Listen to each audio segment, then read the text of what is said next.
Tin, tin, tin, tin, tin, tin, tin.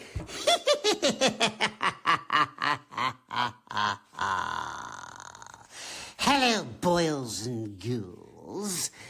It's your old pal, John Kassir, the voice of the Crypt Keeper.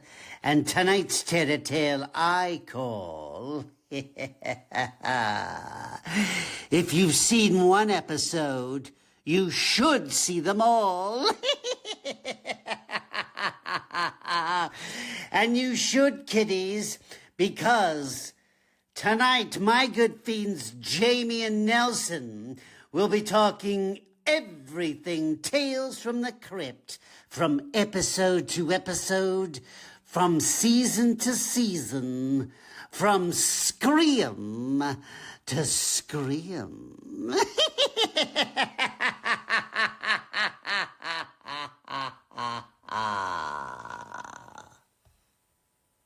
Hello and welcome back to the Crypt. I'm your co-host, Jamie Ray, and I'm sitting here with Nelson from Average Home Theater.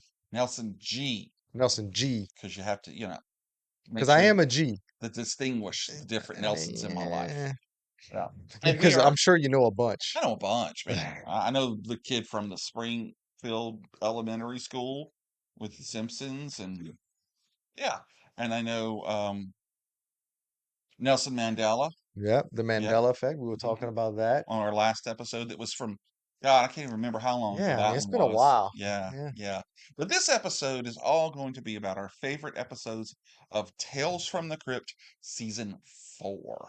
4. So with this, we will then be halfway through the series, and because Nelson is a taskmaster, we're going to finish the rest of them pretty soon, and then we'll be done with this, and then we're going to start on a new series. I don't know what it's going to be. Well, I bought the Tales from the Dark Side series and I've Oh, never watched it. okay. So I actually have somebody that I'm doing a Fave 5 Fine. with. No, no, no. What I'm saying is I have somebody I'm doing a Fave 5 with. Like Fate 5 episodes. Like, Uh-huh. Yeah, Tiffany D, the one that she and I have done like Edgar Allan Poe, oh, and we okay. did Yeah, Road yeah, Trip yeah. with her and her husband. Well, So I mean, this is a perfect companion, is what I was getting at, is that I've got to watch a lot. two birds with one stone type Exactly, thing. Yeah. exactly. So that's good. Well, that's what we'll do next. Yeah, you Tales from see, the Dark it's Side. still in the shrink wrap. That Oh, is an okay. unopened DVD copy Right. that I That's the got one right next to the 4K The Hitcher, of right? The Hitcher. Yep. Ooh, That's it. Look, and it makes me looks want French great. fries. It looks, oh man. Just, That scene, Nick and I talked about it. We did a review, uh-huh. and that scene, like growing up, and it just for some reason that just stuck with me. I guess, as a child, watching someone almost eat a human finger kind of Stick does to the that. ribs Yeah, too. yeah, Yeah. kind of Um, does that. that's such a good movie, but that's a whole nother episode that you can watch on his YouTube channel, Average Home Theater Reviews. Yep, Yeah. So, myself and producer Nick. yeah. Yeah.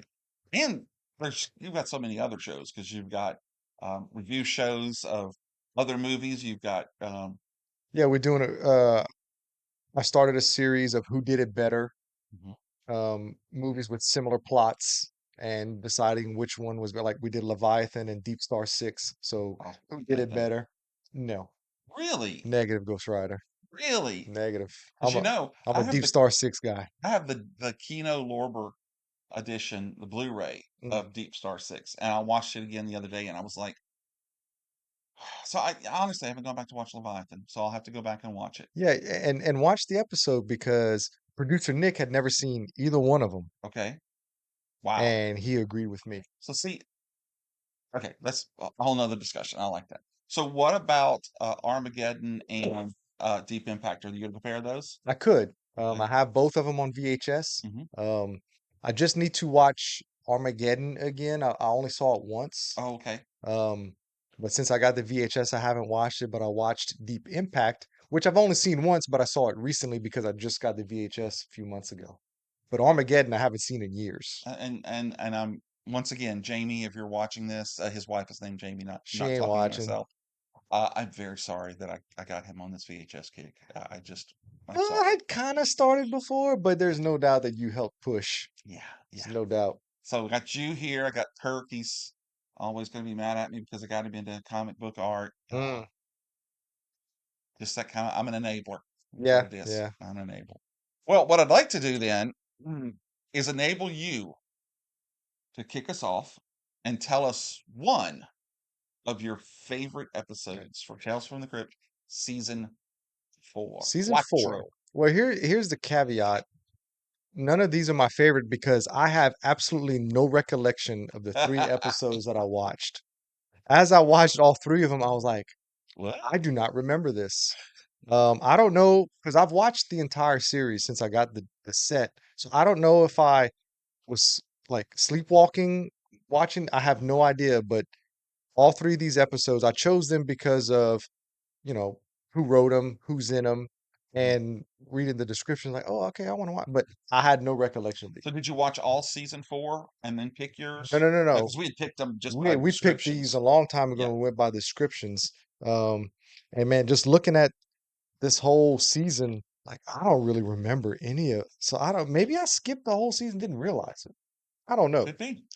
But anyway, so my first episode is episode 8, and it's called Showdown. And I know I chose this one because it's a western. And it's directed by exactly. It's directed by Richard Donner and written by Frank Darabont. Why would you not watch this episode? Yeah. It stars David Morse, who is always great. Um, Now this other guy, I don't know, Neil. I can't even pronounce his name. Patrick Harris. Neil Quintile. Yeah. Gwentali. Don't even. Mm, I have no idea who that cat is, but he's like the main character. He plays Billy. Um, David Morse. He plays the Texas Ranger who is chasing Billy, who's an okay. outlaw. Mhm. Does he end up Um, handcuffing himself to it? no, no, No. no. Okay. His name is Tommy. But there's also there was somebody else in here that I wrote. No, maybe not. It's the next episode. But anyway, they're the main two. So Billy is on the run and he's being tracked by Tommy, who is the sheriff or marshal. And they end up in a small town, or Billy ends up in a small town. And right as he's going to walk into a saloon, he hears Tommy basically call him out. Oh, It's a great Western. It's a good setup. It kind of looks like the Back to the Future set, to be honest with you, oh, but okay. it may not be. I'm sure there's tons of Actually, Western you might be sets. very surprised. Okay, well, There, maybe it is. there's. I'm just saying because this is an episodic show. They probably don't build a lot of sets, Right. and It they was, could I definitely mean, do it. that's the same year. Well, Back to the Future 3 was 91 or 92. Hmm. So it's around the same time. So Yeah, maybe it was the never set. know. Um, but anyway, so the sheriff Tommy calls out Billy, I'm gonna take you in. Billy's like, hell no, you're not. They end up in a duel. Well, Billy wins, right? Okay. He kills the sheriff. Is it a joust? So he's happy, because he just put down the sheriff. Okay. So he goes inside the saloon. And what do you do after you just won a duel? You have a drink. Yeah. Yeah. So So he shot the sheriff, and left him in the street. but did he shoot the deputy? He didn't shoot the deputy. The sheriff was by. There was only one. That's a great song, by the way. Thank you. So as he's getting his drink, there's this man sitting at a table and kind of gets his attention to come play cards. Okay. So he sits down and the guy is dealing. And while he's doing it, he's talking about how the hand is faster than the eye and whatever. And he convinces Billy that he has this potion. That's my third episode with You like the potions. drink. Okay. So he has a potion that will make him faster than everybody else. And at first he offers to sell it, but then, Billy's like, I ain't buying your snake oil. So he's like, well, I'll give it to you for free. Uh-huh. So he takes a drink, then all of a sudden he starts kind of like hallucinating, right? And he's starting to see his victims. He sees the sheriff that he just killed, and he's starting to have these flashbacks of other gunfights and other people he's killed, right? Uh-huh. And he starts to kind of go a little crazy, like what? And he's asking the guy, "What did you give me?" Um, and all of these spirits or whatever start talking to him saying, we all lived by the gun and we're all in this together now. We're not worthy of going to heaven. type of Oh, thing, okay. because Okay. even though Tommy was a sheriff, he probably did some questionable things. He lived Sure. by the gun. But Billy's like, no, it's all in my head. None of this is real, whatever. Well, finally, he kind of like snaps out of it and he's like, oh, it was just a dream. Just a dream. Okay. It was all just a Well, dream. he hears Tommy call him out again. So he's like, whoa.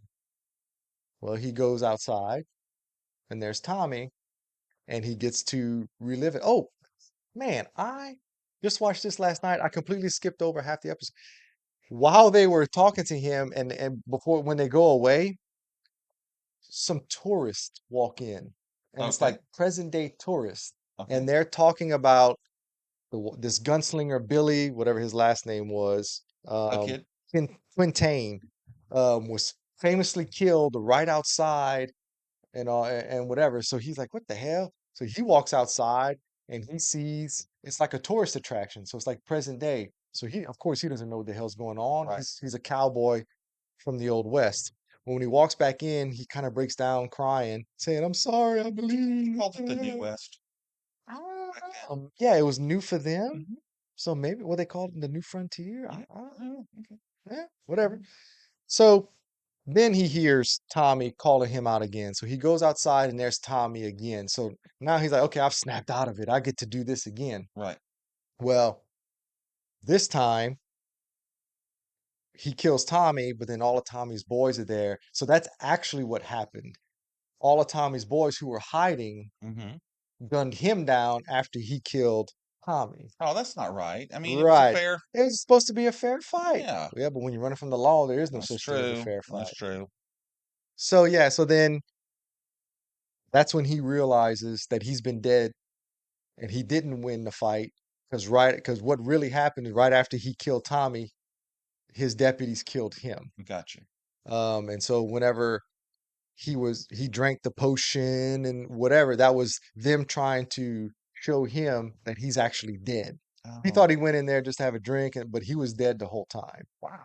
And all so, but with, he gets to basically ride with all of these dead people here. He's like a purgatory, like he's just stuck. Oh, So it's okay. present day, and he's riding with Tommy and all these other people that he's killed. They're all like kind of like just roaming the earth on horses, visiting their own graves and stuff. Wow. So yeah, I don't know. Simple little episode, but it's fun. Interesting. Kind of sounds like a Twilight Zone episode. It does fit more of a Twilight Zone Yeah. than Tales from the Crypt. You're right. Hmm, hmm. Well, that's a good one. I Yeah, like that one. it's I a good hadn't one, seen that one. especially if you like westerns and stuff. Yeah. Yeah. Do you like rock and roll? I do. Well, then you would like the episode that I like. It's called On a Dead Man's Chest. And this one was actually directed by William Friedkin, I know that name. The Exorcist. Oh, okay. Okay.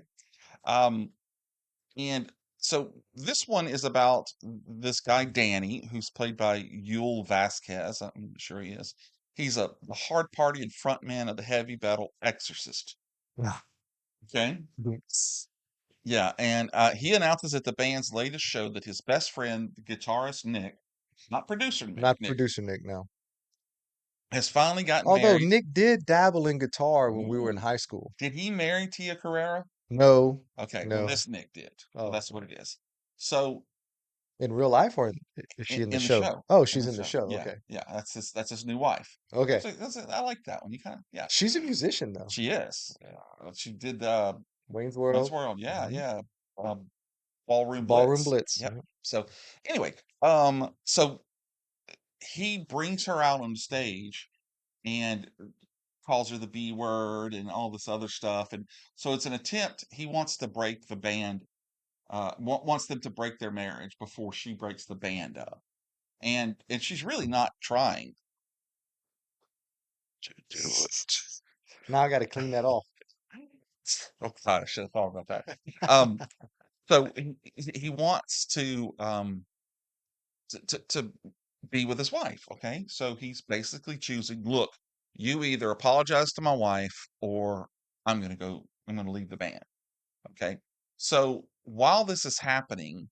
Uh, the Danny guy, he has some groupies, and this are really so one of the groupies while they're in his dressing room says, um, she wants to show him her tattoo. Ooh. So she unzips her little thing and opens up, and she's got this snake that goes around her bosom. And he bends in to look at it, and the snake comes alive. I wasn't waiting for you to say bosom. I'm sorry. So I think you never know where I'm going to go with that. And he's like, "Whoa, whoa, what is that?" And he goes, "Well, this was a tattoo by Farouk, who's played by Heavy D. Okay, and she's like, you go to him and you'll get a tattoo. Heavy D. Heavy D. Oh, the rapper? Yeah. Okay.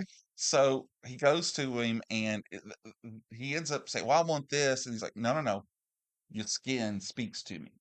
I will put on here what is under your skin and bring it to the front." So he has one of those old type where you put the ink into it and you tap it. Yeah, yeah, yeah. Yeah. So he does this whole, and then when he finishes, he lets him up and he goes to look at it, and it's Tia Carrere's face with this like dragon snake thing all around it. Well, he's super mad. He thinks he's been set up as a prank. So he goes back and sees the girl Sherry, and she's like, "Look what you did to me! What you sent me!" And she's like, "I didn't do that. Yeah, I didn't even talk to him about you. I just told him, that you wanted one." So they're like, "Okay, well, we're gonna go and get it burned off with a laser." Okay, Yeesh. yeah, and when he finishes, and the doctors had him healed up for a few days, and they take it off, it's like you can see it through a screen. It didn't take it off, so he gets more and more upset. So finally, they're having a sound check, and he kind of sneaks away and goes back to the apartment. And he's just like losing his mind because he's seeing this. He thinks it's kind of, a prank or whatnot. But he ends up finding her in the tub, Tia Carrera, chokes her out, kills her, and then he comes back just in time. And when he's in the dressing room and Nick comes back looking for him, he's looking for his wife. He's like, "Where?" So he loses it because he sees her in there and it starts to move and it like is going to attack him and like it's coming out, like pushing out to get out. So he breaks the mirror and he ends up cutting it out. So when Nick comes in and is like, "I can't find her," they're like, he killed her. And he turns around and he's holding the all of the skin from here, and he's like, I killed her twice." And it was like, Ow. oh, oh, it was just, so, but the interesting thing about this, again, from the person who directed it, not only is that, but it also included Greg Allman, from the Allman Brothers. Okay. He was the club owner.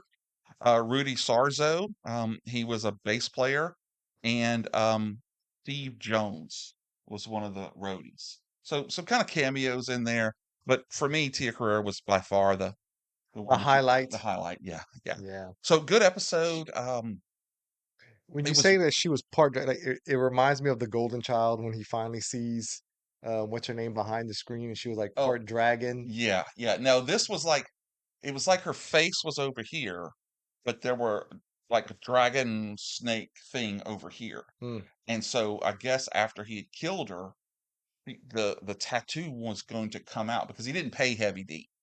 He's like, "Oh, you're going to pay." Oh, okay. So, uh, really gory at the end. So if you don't like that, it's kind of squeamish. But they definitely had a Poison Motley Crue vibe to their band.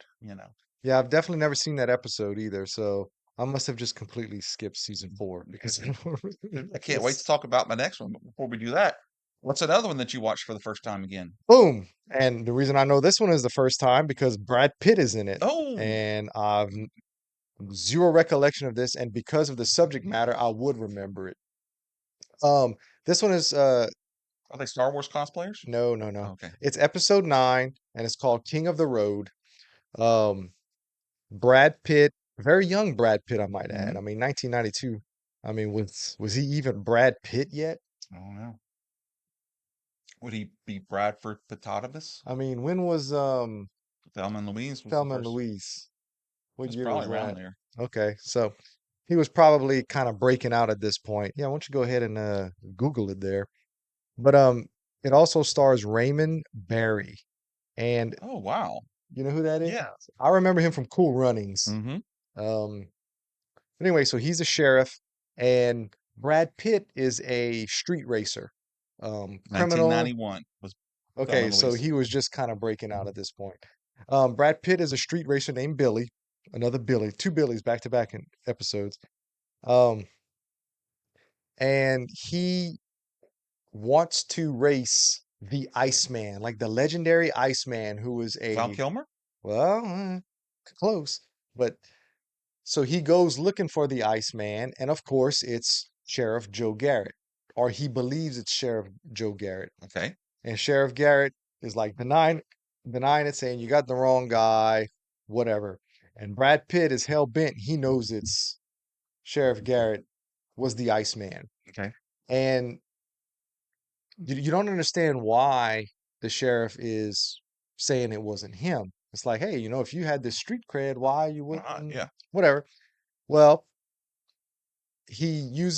so Sheriff Joe has a daughter, teenage daughter. I guess she's supposed to be around 17 years old, 16, 17. Okay. And Billy, when he's not getting through to the sheriff, is like, well, I'm gonna use the daughter type of thing. He befriends the daughter, is at the house. The sheriff goes crazy, Mm-hmm. beats the crap out of him, gets him out the house, but she runs out with him. Yeah, come on, baby, type. Oh yeah, all of that teenage crap that I hope I don't have to go through with my daughter. Well, But but hope away. so he ends up Me too. basically blackmailing the sheriff into racing against him. And one of the ways he was getting under the sheriff's skin was he sent him a newspaper article. Mhm.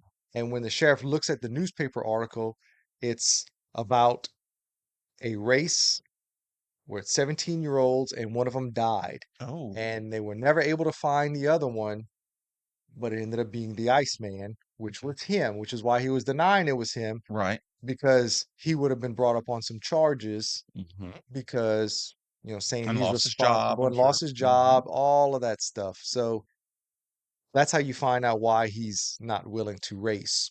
Well, once he gets blackmailed for his daughter's life, he kind of has no choice but to race. He goes and he still has his car. A friend of his is hiding his car in a Okay. garage, and the friend is like, "Oh yeah, I've been keeping her clean. I even did some upgrades." So he agrees with Brad Pitt and says, "Where do you want to race?" He says, "The airstrip after midnight." So they go and they race. Well, while they're racing, Iceman wins, crosses the Okay. finish line, but then he immediately veers off. And Billy looks at him. He's like, "Ha ha, bam!" He, the sheriff had set up a bulldozer right there. So he didn't have time to slow down, hits the bulldozer. So he's Kills kind him. of, well, he's not dead. He's Oh, kind of like all mangled and, he's breathing, but he's still got a cigarette in his hand. And the sheriff is like, well, looks like you lost. And he's like, no, not yet. And he just drops the cigarette.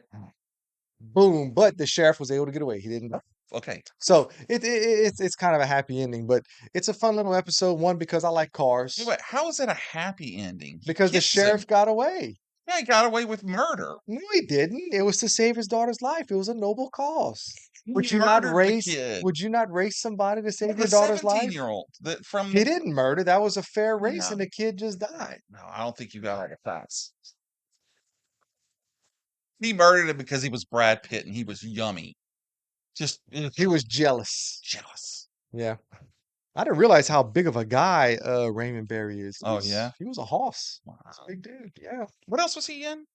Like I said, Cool Runnings is the only thing that I remember him from. He was one of the jerks that didn't want to let the bobsledders race. I know him from something else though. Oh, He's got white hair. He was old in the 90s, so yeah, yeah.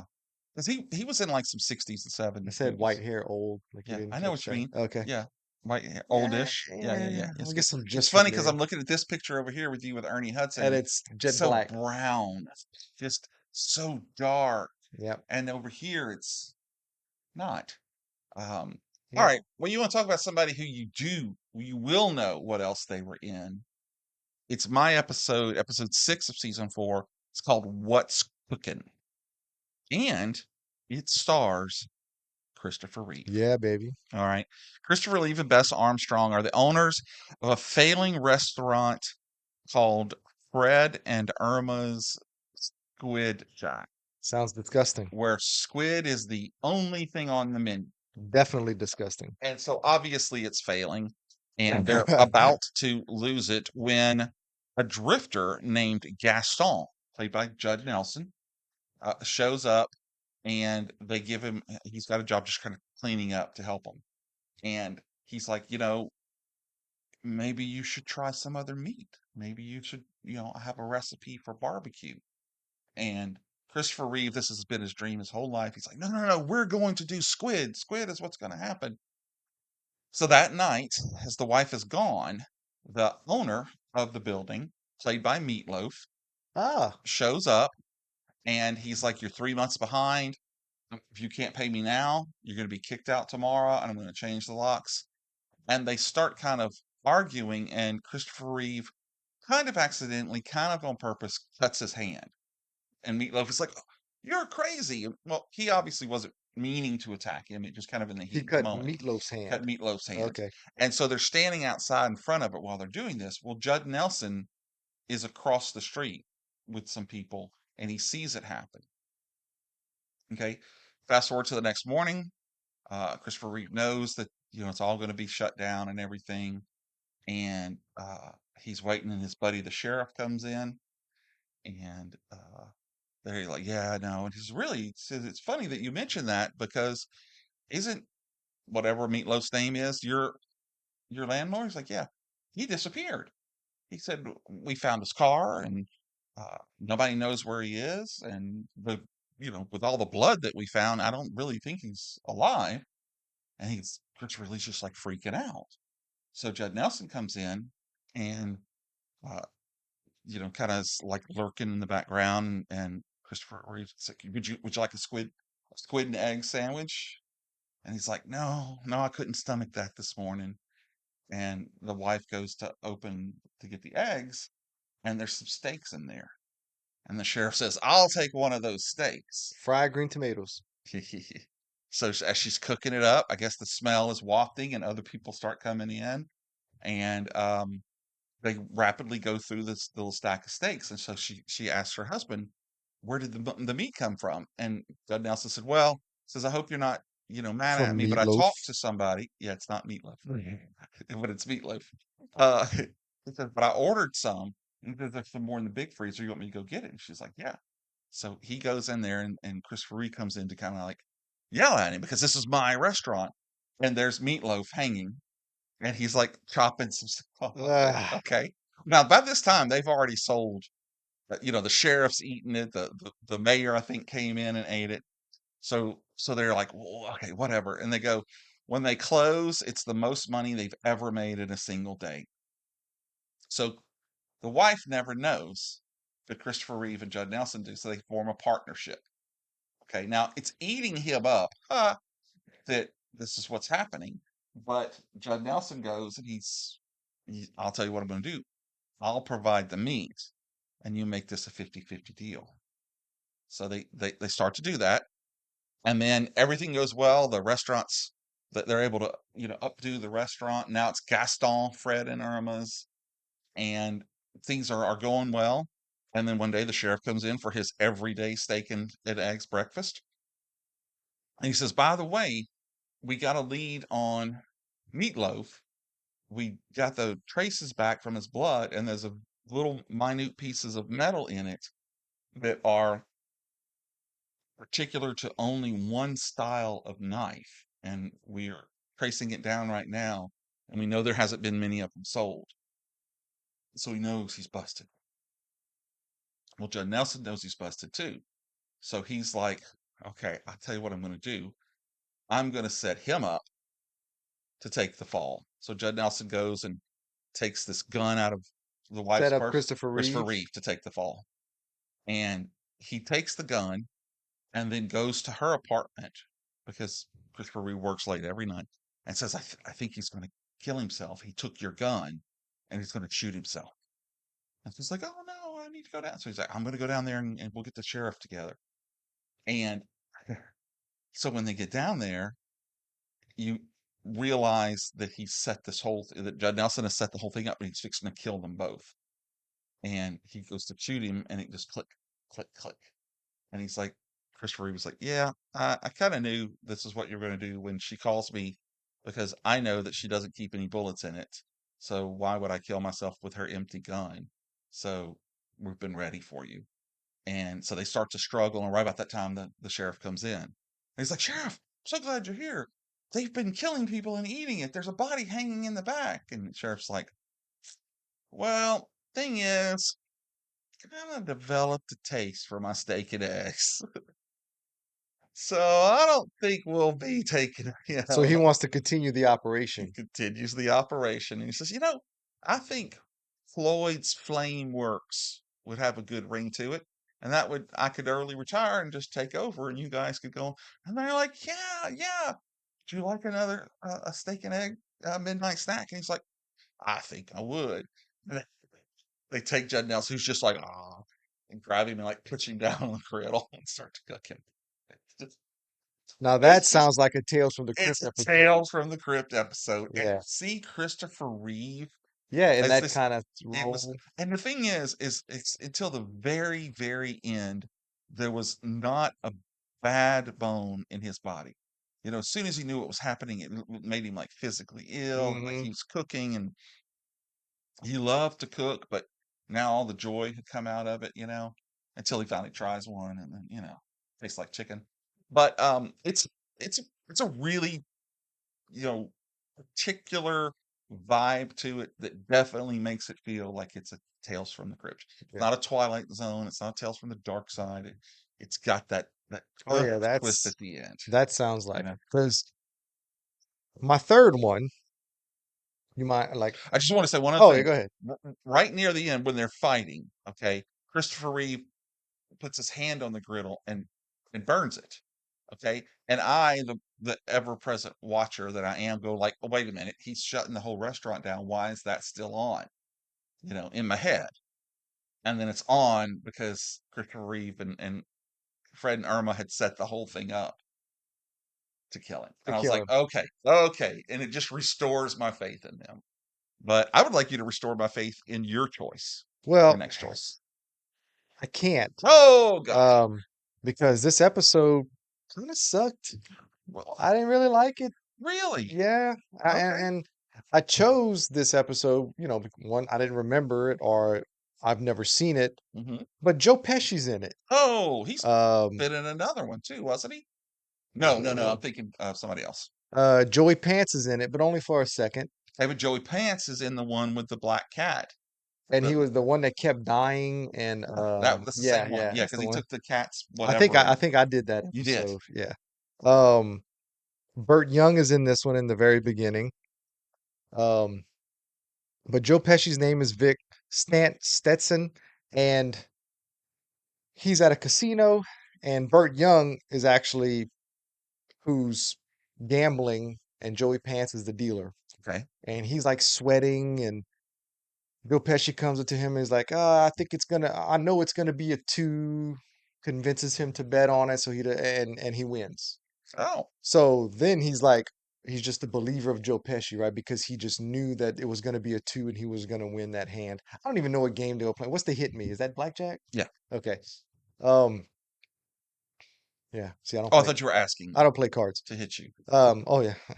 So he tells Burt Young, whose name is Don, that since he's got his trust now, he's like, "Oh, if you just give me a check, I can't use cash, and I'm gonna invest in this whatever, Okay. and it's gonna like quadruple our money." So of course, Burt Young, being the desperate man, agrees. So that's actually not really a big deal to the story, other than to show that Joe Pesci's a con Yeah, artist. it's a big scam. Okay, it's a big scam. Joey Pants was in on it, Yeah. whatever.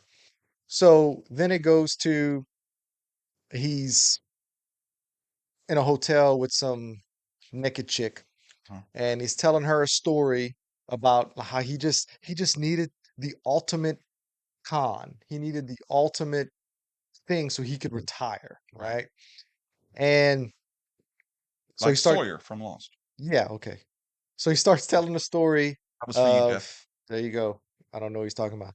Um, how he was driving and he was on his way to go meet somebody for something, but then these two black cats run across the road and cause him to swerve, and he blows a tire, Okay. and he ends up in this driveway. So he just kind of walks down the driveway looking for some help, and it leads up to this humongous house, but in like it's kind of funky. It's ugly, but you can tell it's expensive. And Okay. he's like, what kind of person would build this type of thing, Kind of like right? a Kardashian. Okay, yeah, they got a big ugly house. Oh, the The house. Oh, house. sorry. Oh, yeah, yeah, yeah. Not the brick house, well, that's a dad joke. Um, so he walks up to the house and he's looking around and the door's open. So he sneaks in and he's kind of looking and he sees there's this picture of the owner of the house. He was an architect, and obvious, some architects are a little frou-frou, a little Hmm. weird, and he had designed this Okay. house, but he was dead. Okay. And Joe Pesci or Vic knew that he recognized. He was like, "Oh yeah, he died," and blah, blah, blah, blah, blah, in his Joe Pesci accent. Well, as he's doing that, these twin girls come out. Yes, I've You seen this seen this one? episode. Yes. They come out and one of them has a gun and like, what are you doing in here? And he's like, whoa, whoa, whoa, I just need some help. And Yeah. he had a busted lip. He's like, I just needed to use the phone.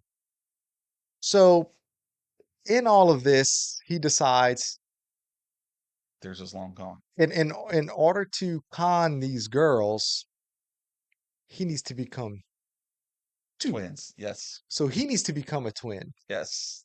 So he starts What's this one called again? uh Split split personality. person. Yeah, Okay. split personality. I Okay. didn't say the name of No, it. I didn't know if you did, but I yeah, didn't know. rushing back to me now, So or Czechoslovakia's back his to me. his twin, has a ponytail or whatever, but they're never there at the same time. Right. But they each end up marrying one of the girls. So he's like in there like swimwear, right? He's gonna get the money because he's married to him. So, And they end up figuring out that it's the same guy because he gets a sunburn and he has like a tan line. And when they start talking about it, they're like, wait, so and so Vic's got a tan line too, just like is it that. Vic And and Nick? I don't remember what Let's just go with that. his brother's name is. Does it say? Uh, nope, it doesn't say what his alter ego's name is. Okay. But he so they decide they leave out like there's a chest of drawer and they leave it kind of open with some things hanging out and his curiosity, what is that? And he starts and it's a bunch of articles about how the girls were tried for the dad's murder, but they got off. And so then he's like, "Holy crap." And then boom, they knock him out.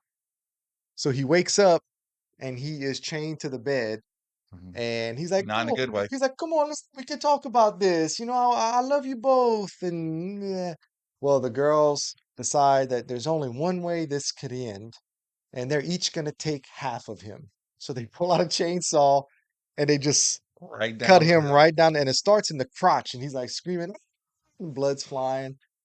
And then the next scene, their bedrooms are like mirror images. So there's a wall, and the bedrooms are identical.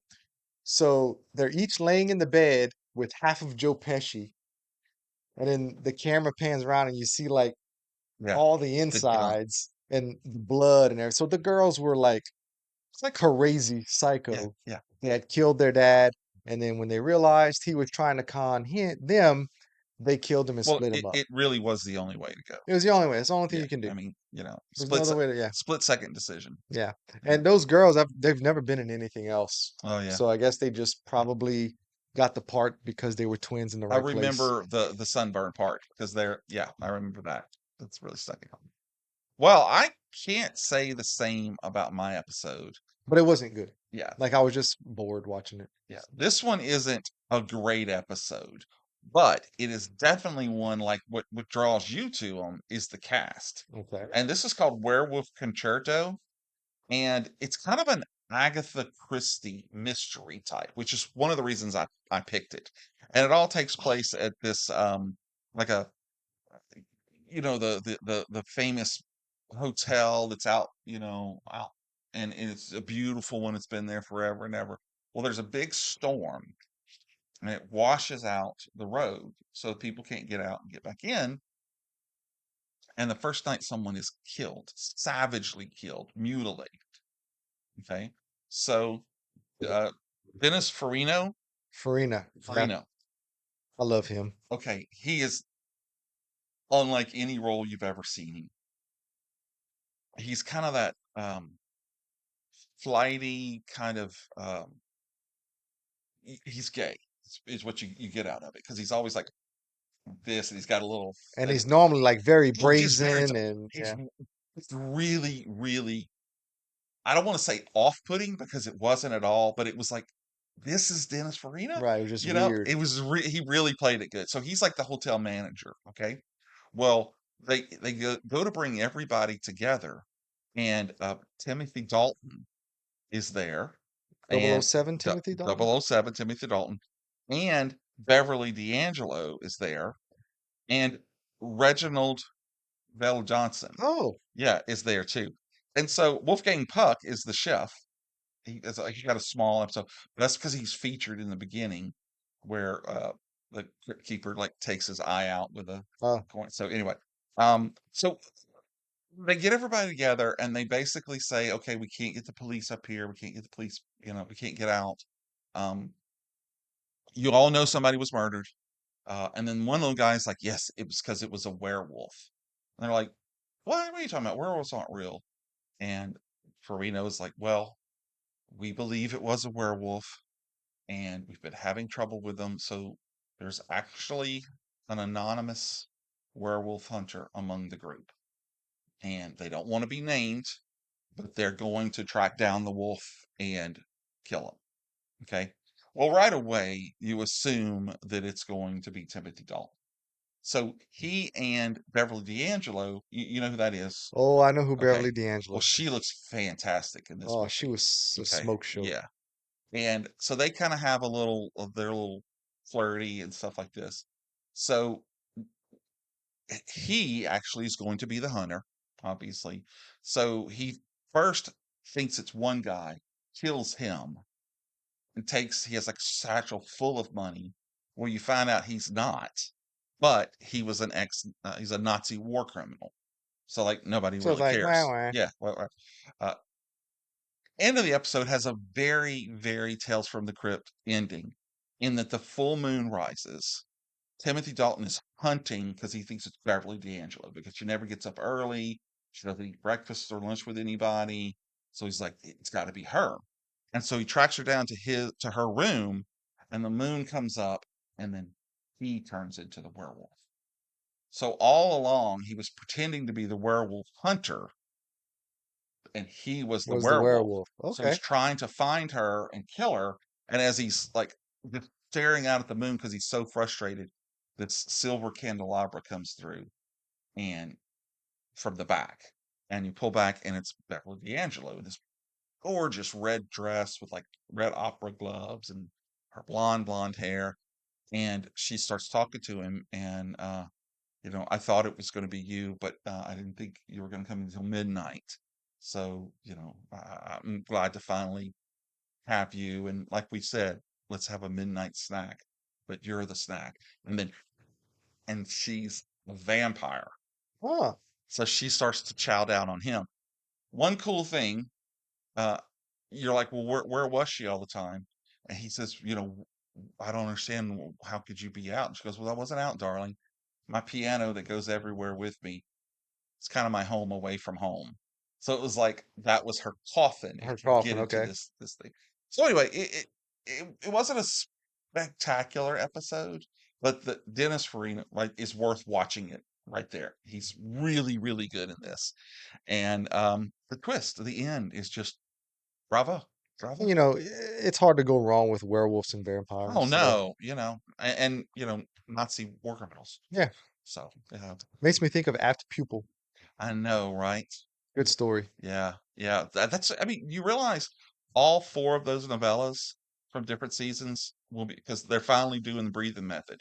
So all four of them will have been made into movies. Breathing Method. Is that the one with the The pregnant woman.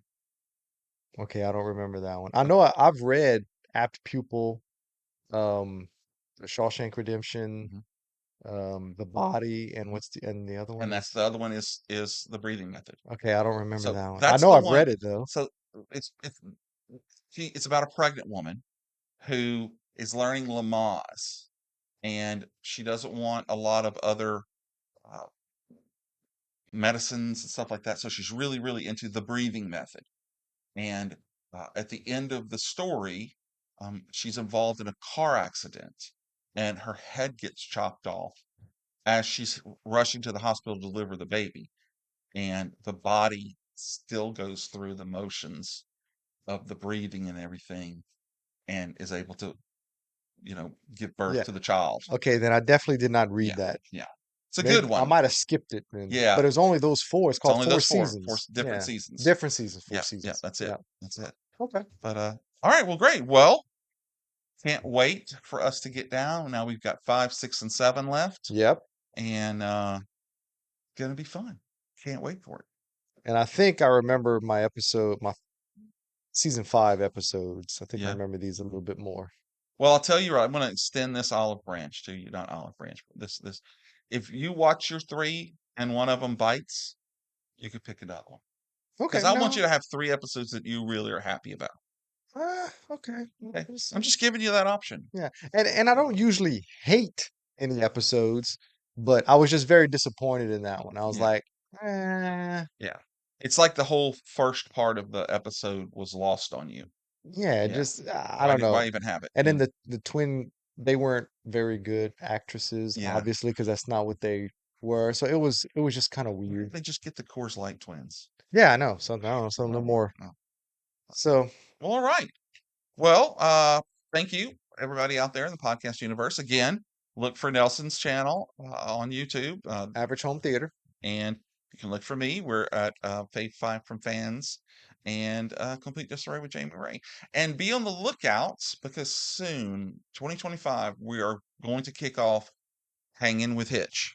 And you'll learn more about it. Just subscribe to any of our podcasts and you'll find out more. So, till next time, thank you very much. Adios. Muchachos.